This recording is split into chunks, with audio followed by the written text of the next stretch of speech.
tarde a todos! Estamos iniciando Sala de Entrevistas desta tarde. E quem está aqui com a gente hoje é a pediatra especialista em autismo. Ela é professora da FURG também, a Luciana. A gente vai abordar os principais temas do autismo. Seja muito bem-vinda. Obrigada pelo convite. Realmente é um tema que eu gosto bastante e espero que a gente consiga sanar as dúvidas das pessoas. Doutora, conta pra gente então, né, quais são os sinais precoces que os pais devem observar, né?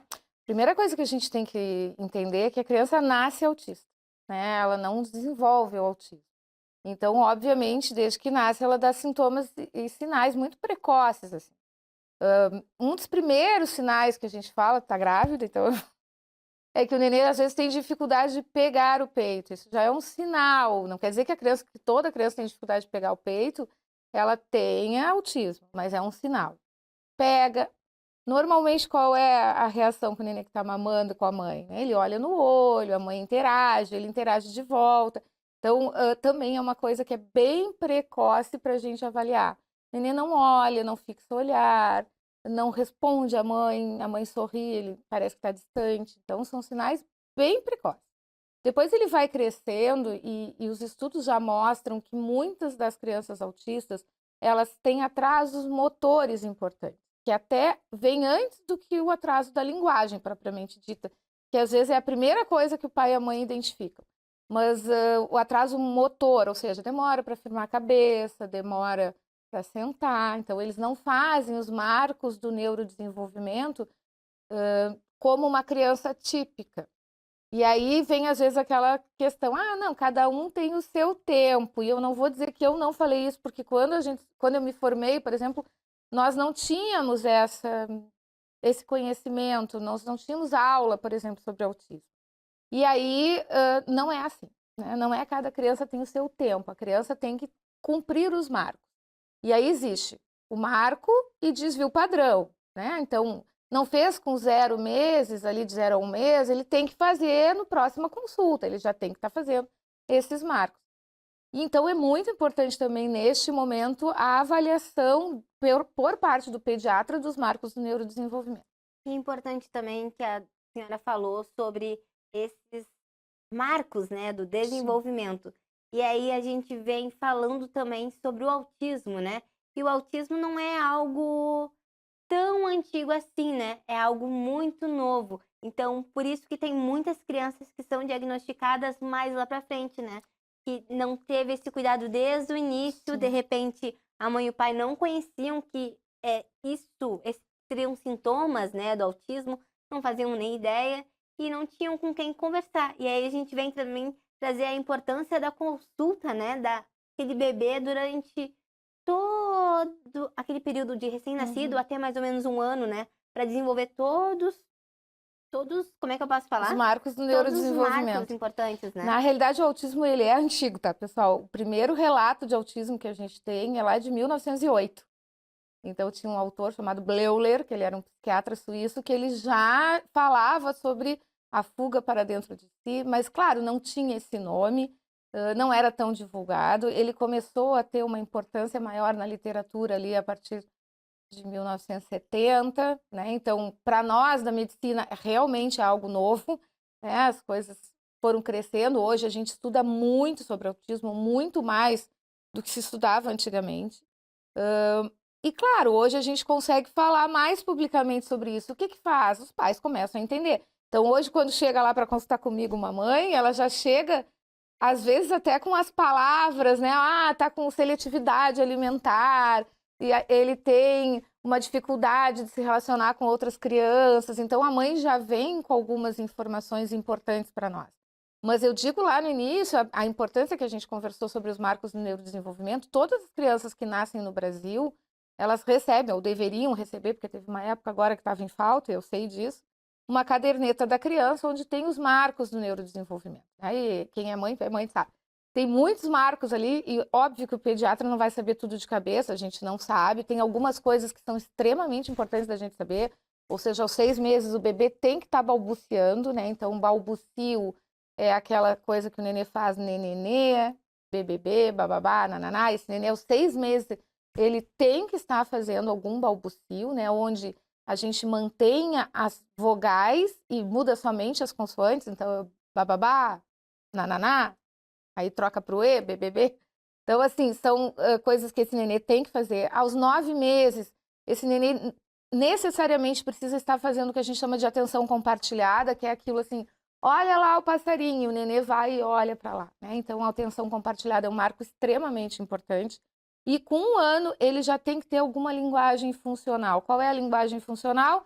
Olha para a mamãe e faz mamãe. Olha para o papai, fala papá. Né? Então, são alguns marcos para os pais que são leigos imaginarem, meu filho não está fazendo isso. Vale a pena investigar.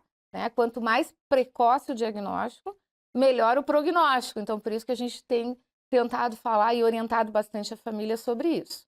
E atualmente, até as redes sociais, elas ajudam nisso, né? Nessa divulgação.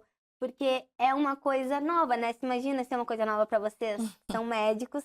Para pessoas que são leigas, é mais novo ainda, né, doutora? Sim.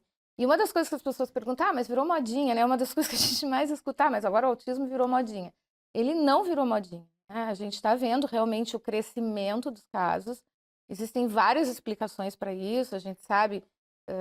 Posso falar até, né? Eu acho que é interessante as pessoas entenderem isso. O que aconteceu? Lá no início dos anos 2000, nós tínhamos uma criança para cada 250, né? Minto, para cada 150, tá? Então, uma criança para cada 150 que tinham até 8 anos eram diagnosticadas com autismo. Isso são dados, não são brasileiros, são dados do CDC, que é norte-americano, né?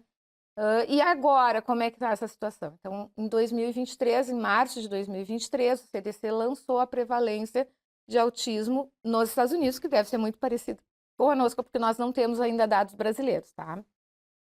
E eles lançaram dizendo que 1 para cada 36.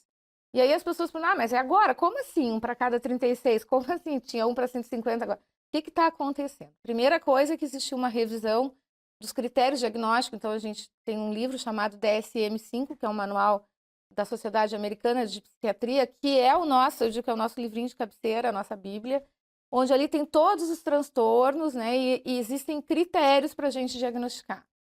E muitas das coisas que não eram consideradas autismo, hoje são consideradas. Né? Então, a gente tinha, por exemplo, alguns transtornos que eram a parte que a gente classificava como um outro transtorno. Vou dar o nome, a gente não nomeia muito ele, porque a gente sabe que talvez ele tivesse algumas relações nazistas, mas Asperger, todo mundo já ouviu falar de síndrome de Asperger, ele era uma entidade à parte, hoje ele faz parte do autismo, né? A síndrome de Rett era à parte, hoje faz parte do transtorno espectro autista. Então, eu consigo colocar mais pessoas dentro do transtorno espectro autista. E também o médico está mais sensível para fazer o diagnóstico. E outra coisa que também está acontecendo, antigamente um bebê nascia, por exemplo, prematuro de meio quilo, não sobrevivia. Hoje a gente sabe que eles têm condições de sobreviver. Então, nós conseguimos manter crianças que antigamente morriam e que são fatores de risco. Prematuridade é um fator de risco para desenvolver o autismo. E aí, hoje, eu consigo manter essas crianças vivas. Então, é óbvio que a incidência e a prevalência vai aumentar. Já existem alguns estudos falando em torno de 1 para 30. Né? Então, em cada sala de aula, como eu digo, às vezes tem 1, 2 autistas. E aí é essa situação que as pessoas estão meio assustadas, mas que é a nossa realidade. Eu queria perguntar também para a senhora sobre o diagnóstico, né? Mas dentro do que a senhora está falando agora há pouco, já se encaixa também essa resposta de como é feito o diagnóstico dessas crianças, né? Desses bebês. O diagnóstico, basicamente, ele é clínico, né? E a gente fala que as mães, elas não se enganam. Até hoje eu gravei um videozinho falando sobre isso. Mãe não se engana. Eu já disse isso para meus filhos, minha mãe falava, mãe não se engana. Então, normalmente, a mãe, ela é, porque conhece o filho muito bem, aquela primeira pessoa que, opa, tem algo errado aqui. E ela chega pra gente já com algumas queixas que a gente vai pegar o DSM e vai tentar enquadrar essa criança. Ou a gente vem acompanhando esse desenvolvimento neuropsicomotor e tem algo errado ali. E aí, como é que a gente faz? É clínico, né? Preciso de exame? Não. Porque o diagnóstico, ele é comportamental.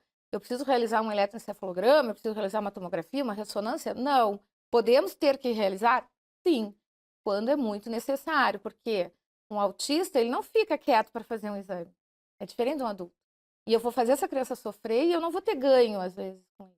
Né? Então, basicamente, o diagnóstico é clínico e eu vou repetir, né? Quanto mais precoce esse diagnóstico, melhor o prognóstico dessa criança. Então, existe uma coisa que as pessoas falam, não sei, teve uma influencer dessas aí, falou que o diagnóstico era só depois dos 3 anos, e aí deu né, uma loucura, assim. Não, o diagnóstico ele pode ser feito desde o nascimento. Então, a gente não pode ficar dizendo, não, só vou fechar o diagnóstico e aí depois eu vou fazer as terapias. É outra bobagem também, né? Eu suspeitei que tem um atraso. Pode ser autismo ou pode não ser autismo, pode ser qualquer outro atraso. Eu já encaminho para a intervenção. Eu preciso usar esse cérebro que está ali sendo formado da melhor maneira possível. Eu tenho que apostar na neuroplasticidade, que nessa idade, até os 3 anos, ela está a 1000. E aí eu faço a intervenção mesmo sem diagnóstico. E depois do diagnóstico, existe um tratamento? São terapias? Como é que funciona? O tratamento do autismo é terapia, né? A gente indica, eu já venho fazendo alguns estudos sobre autismo, já faz uns 5, 6 anos, e todos os estudos o que nos dizem, né? Que a intervenção pela ciência ABA, né? É uma ciência. O pai da ciência ABA é um americano chamado Lovaas, ele escreveu sobre isso, ele fez um estudo muito legal, estudo duplo cego, randomizado, que hoje a gente faz, mas ele acompanhou um grupo de pessoas, né, com autismo e outro grupo, um ele fez a ciência ABA, o outro ele não fez, e o que ele evidenciou aqui na ciência ABA? Que até 87% deles tinham melhor, tá? Chegavam até a ficar tão bem que parecia que não tinham mais autismo. Então, a gente indica ainda, porque tem várias meta-análises hoje mostrando que a ciência ABA ainda é a melhor intervenção, e dessas, ciência ABA tem 28 intervenções que têm evidência científica, musicoterapia, e tem outras mais, né, que a gente pode falar depois, e a gente orienta essa família. Não existe uma receita de bolo, tá? Então, por exemplo, como o espectro ele é muito amplo, a gente brinca que são 70 tons de cinza. Mas ele realmente é amplo, ele vai desde aqui até aqui. Então, eu não tenho uma apresentação única e uma criança pode ser não verbal, a outra pode ser verbal. Uma pode gostar de abraço, a outra pode não gostar de abraço. Então, qual é a intervenção que eu indico? Cada caso é um caso, né? Mas os terapeutas são, sem sombra de dúvida, super importantes. Mas não são só eles, tá? Então, o que a gente orienta? A família, ela é essencial no tratamento. A escola é essencial no tratamento. Então, o tratamento tem um tripé, terapias, família e escola. Tá? E aí, sim, a gente tem sucesso para que essa criança tenha uma vida o mais próximo da normalidade possível. Né? Então, não se sabe como é que vai ser a resposta, mas vamos investir, né? Desde a precocidade. Eu já tenho alguns pacientes eu tenho um paciente especial que a gente fechou o diagnóstico antes de 1 ano, ele estou com neuro, se fechou o diagnóstico, e hoje eu olho para ele e digo, será que ele é autista? Se eu não tivesse visto antes, eu jamais hoje olharia para ele. Claro, ainda tem algumas coisas que a gente identifica, principalmente a questão social, que é meio comprometida, mas o resto ele desenvolveu absurdamente, porque foi feito de maneira precoce e adequada. E aí é um resultado, né, que é muito importante sobre ter esse cuidado precoce mesmo, tanto da mãe como as pessoas que envolvem essa criança, né? Sim. Doutora, a gente vai para um rápido intervalo e já estamos de volta.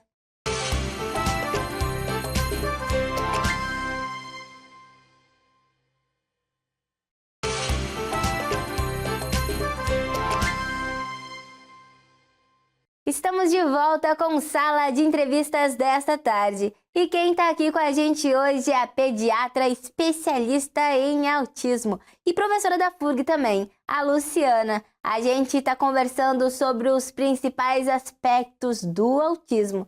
No primeiro bloco, né, Luciana, a gente conversou ali sobre os primeiros sinais, a gente falou um pouquinho sobre tratamento também, né? E eu gostaria de continuar nesse segundo bloco, né? Nos bastidores, você estava me falando também sobre a grande dúvida que normalmente os pais têm, né? Se existe tratamento com medicamentos. Conta um pouquinho pro pessoal. Primeira coisa que a gente tem que entender em relação a tratamento, o primeiro, autismo não é doença. Então, não existe um remédio que eu vou ali, compre e cure, né? Diferente de uma amidalite. Eu tenho uma amidalite, eu vou na farmácia, compro remédio, tomo amidalite, pronto, melhorou. Então, é um transtorno do neurodesenvolvimento. Para isso, eu preciso das terapias. Segundo, não existe ainda, né, no momento atual, vamos falar agora, né, no ano de 2024, ainda não existe um medicamento específico para autismo. Existem medicações que a gente usa para melhorar alguns sintomas. Então, por exemplo, a criança tem autismo e tem TDAH, o famoso transtorno de déficit de atenção e hiperatividade, que é muito comum no autista. Até 81% das crianças com autismo vão desenvolver o TDAH. E aí a gente precisa usar, porque a professora, coitada, na sala de aula, às vezes não consegue fazer nada com eles e muito menos ensinar. E aí é necessário, obviamente, a gente tratar com medicação. Uma criança que tem autismo, por exemplo, e epilepsia, eu vou ter que tratar, vou ter que usar alguma medicação para epilepsia. Tem algum distúrbio do sono, que também é uma coisa muito comum, a gente pode ajudar com alguns tipos de medicamentos. Mas dizer que existe um medicamento que vai dar e vai curar, não. A terapia é a principal forma de melhora do autista. É importante também a gente trazer um pouquinho mais do que tu já falou também sobre o apoio, né? Tanto da família quanto de profissionais necessários, né? E adequados para cuidar desse bebê, dessa criança. A família é essencial, tá? Então, quando, por exemplo, os pais chegam lá no meu consultório, o que eu digo para eles? Vocês têm que se capacitar, vocês têm que entender autismo, vocês têm que comer autismo agora, a partir de agora, ler tudo que vocês puderem, fazer cursos. Existem cursos maravilhosos, gratuitos na internet, então, que vão capacitar esses pais para entenderem o que está acontecendo com o seu filho, né? Se é novidade para os médicos, muito mais para a população em geral. Então, as pessoas têm que aprender sobre isso, até para poder fazer a intervenção baseada na família. A segunda coisa, existem pessoas que são extremamente importantes nesse período, que são os próprios terapeutas. Então, o pai que é capacitado, ele vai entender o que é ciência ABA, ele vai entender o que o terapeuta tem que fazer e ele vai cobrar desse terapeuta. Então, o terapeuta tem que ser bom, né? Ele tem que saber aonde que ele está indo. Nós indicamos alguns, né? Porque a gente tem confiança nessas pessoas, sabem que essas pessoas fazem a terapia de maneira adequada, mas os pais também têm essa capacidade, essa responsabilidade. Na escola, nós falamos sobre o assistente escolar especializado e individualizado. E isso é pano para manga, dá para a gente fazer uma entrevista aqui só sobre isso. Porque isso é direito da criança, né? Então, o assistente, que eles chamam de monitor escolar, o assistente, ele, por lei, né, a criança tem direito a um assistente escolar especializado e individualizado, né? Quando necessário, nós temos que lançar mão disso também. E essa pessoa tem que saber o que está fazendo. Ela tem que ser especializada, ela não pode simplesmente chegar ali e não entender e não fazer parte dessa terapia. Então, normalmente a gente pede para os terapeutas auxiliarem, supervisionarem esse assistente escolar. Existe o aplicador terapêutico, que isso a gente pode pegar, né, algum profissional para ser aplicador terapêutico na escola ou até dentro de casa. Esse aplicador terapêutico, ele não é direito, né, por lei da criança, mas também faz parte do tratamento e ele também é supervisionado, tá, pela equipe que faz a terapia para que essa criança também tenha um benefício. O que a gente vê hoje em dia, né, em relação ao assistente escolar especializado e individualizado? É difícil a gente conseguir, né? A gente sabe que os recursos são finitos, né? Nem sempre a gente consegue para todas as crianças, às vezes tem que judicializar, é complicado, mas são às vezes essenciais também, tá? E eu diria mais ainda, aquelas pessoas que mais ficam com aquela criança, eles têm que ser o aplicador terapêutico. Eles têm que ser aqueles que vão replicar em casa, porque a gente sabe, eu vou explicar isso para vocês, que a intervenção, a ABA, ela tem que ser de 20 a 40 horas semanais. Ninguém fica 40 horas semanais em terapia, porque é caro e porque não vai ter terapeuta para todo mundo. Então, onde é que se faz a terapia? A maior parte das vezes em casa, né? E aí, dentro de casa, nós precisamos ter os aplicadores terapêuticos. Às vezes a gente escolhe o pai, ou a mãe, ou uma tia, ou uma irmã, que vai fazer como tem que fazer, né? E aí não dá para ter pena muito da criança, porque aí são outros detalhes técnicos, assim, mas são profissionais que precisam. Em relação aos professores, eu tenho ido muito nas escolas, né? As escolas têm chamado e a gente vai com todo amor e carinho. Se vocês quiserem, podem chamar, a gente vai. Para capacitar um pouco os professores, porque quando chegou a inclusão, que eu acho que tu vai me perguntar sobre isso, quando chegou a inclusão, os professores foram pegos de surpresa, né? Nós não sabíamos, imagina os professores. E então a gente tem feito um trabalho eu e mais a minha colega, a Fernanda, que é neuro, né, e mais a Cibele, que é psicopedagoga, a gente vai nas escolas para capacitar, porque a escola e o professor também têm que entender de autismo, né? Hoje eu diria que toda a escola deveria entender. E é muito importante a gente falar realmente da inclusão, porque os números que a senhora trouxe realmente são muito altos. Por exemplo, numa sala de aula com 30 alunos, com certeza um aluno daquela sala de aula vai ser autista, né? E precisa ter todo esse preparo, tanto com os colegas quanto com o professor, porque realmente está ali naquele papel de entender aquele autista, né? Porque ele tem as suas diferenças, mas ele precisa estar ali dentro do normal para se adaptar também. E não é fácil nem para ele, nem para os colegas, às vezes, né? Às vezes é difícil, às vezes, eu digo, depende, né? Quanto menor essa criança entra na sala, muitas vezes os coleguinhas aceitam melhores, né? Por quê?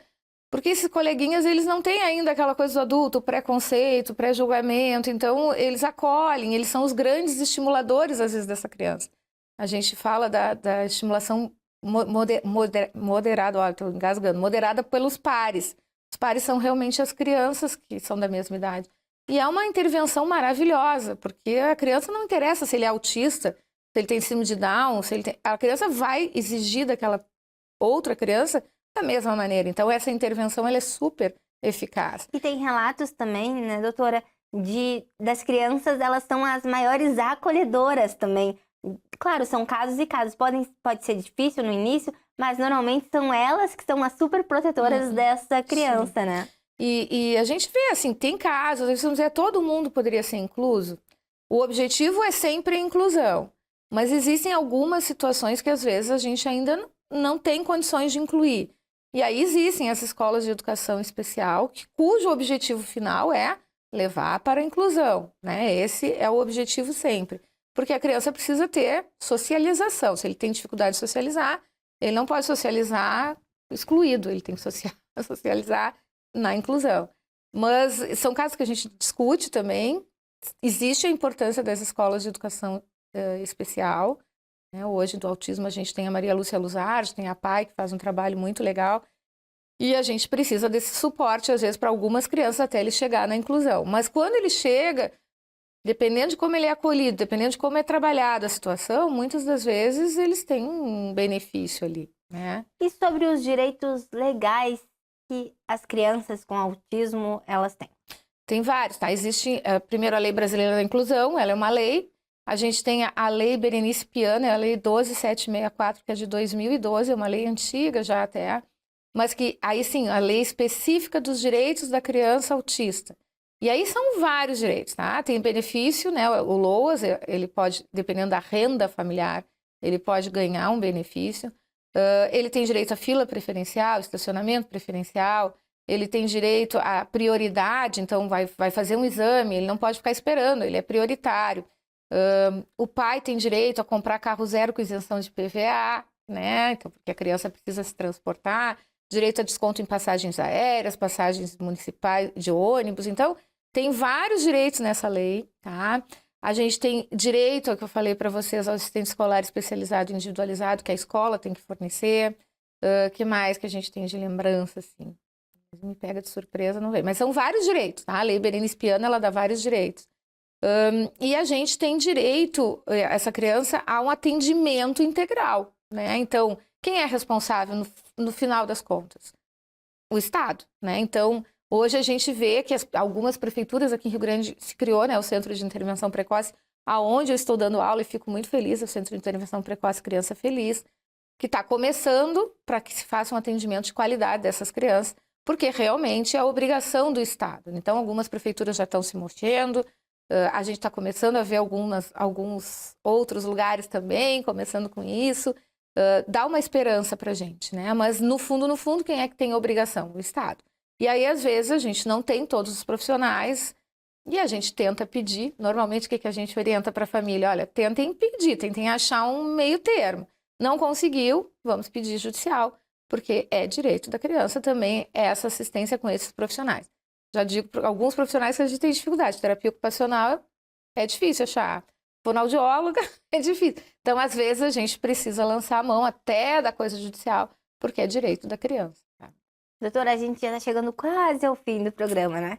E a gente falou também do apoio para as crianças, né? Mas já existe também, aqui no município principalmente, esse apoio aos pais, né?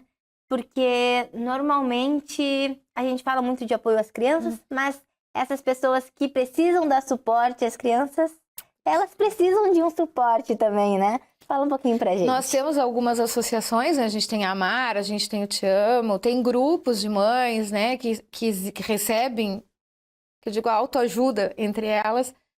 Mas eu sempre digo, é extremamente importante cuidar de quem cuida. É uma carga emocional, assim, muito grande.